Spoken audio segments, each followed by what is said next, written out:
कान्ताय कल्याणनिधये निधयेऽर्तिनाम् श्रीवेङ्कटनिवासाय श्रीनिवासाय मङ्गलम् लक्ष्मी सविभ्रमालोक सुभ्रूविभ्रमचक्षुषे चक्षुषे सर्वलोकानां वेङ्कटेशाय मङ्गलम् श्रीवेङ्कटाद्रिशृङ्गाग्रमङ्गलाभरणाङ्ग्रये मङ्गलानां निवासाय श्रीनिवासाय मङ्गलम् सर्वावयव सौन्दर्य सम्पदा सर्वचेतसां सदा सम्मोहनायास्तु वेङ्कटेशाय मङ्गलम्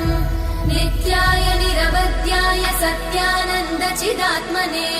सर्वान्तरात्मने श्रीमद् वेङ्कटेशाय मङ्गलम् स्वतः सर्वविदे सर्वशक्तये सर्वशेषिने